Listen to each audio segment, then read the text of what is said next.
Presented with the task of developing a research question stemming from the concept of creativity, we forged ahead with the intentions of discovering and understanding the opinions of not our peers, but those who may ultimately succeed our positions.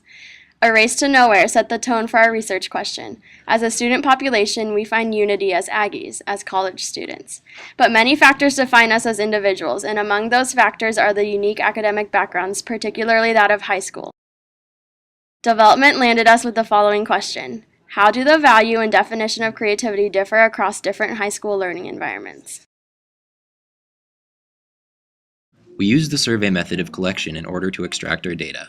We began the survey with some general background questions: gender, grade, and school size. The survey was relatively concise, with just 2 open-ended questions, the first being for the subject's definition of creativity, the second to learn what classes they feel enhance creativity.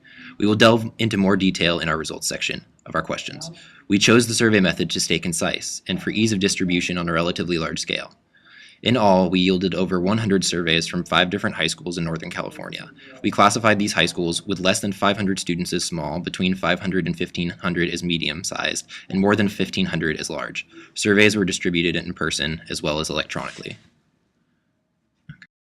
Ultimately, we compared our results on 3 different contingencies, but the primary variable was school size in order to address our research question.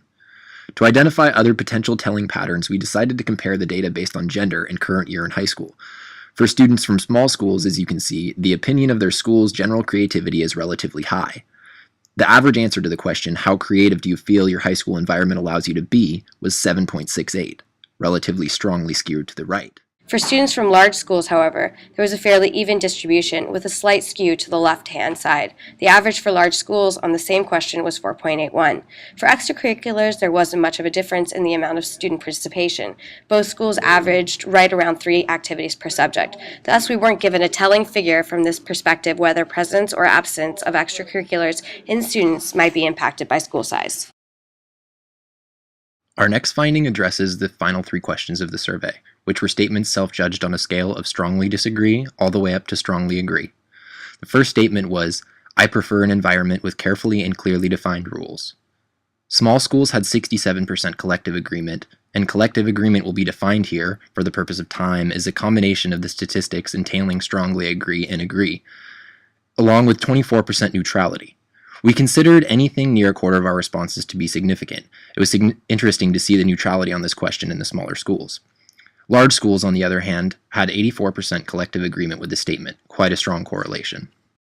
The second statement was, it is important that I collaborate with others. Collaboration does not necessarily indicate creativity, but it hints at it is a possible component of it. Small schools collectively agreed 86% of the time. Large schools collectively agreed 60% of the time and were 25% neutral.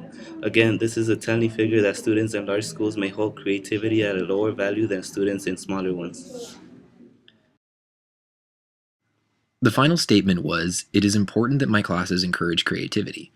This is one of our more transparent questions. It gets straight to the point of our research question. A high score here simply indicates high value of creativity rather directly by a particular group. Small schools collectively agreed 78% of the time. Large schools did the same 64% of the time, again with 26% neutrality. This indicates that small schools value creativity more than larger ones. Students in large schools still valued creativity, just with more disagreement and neutrality.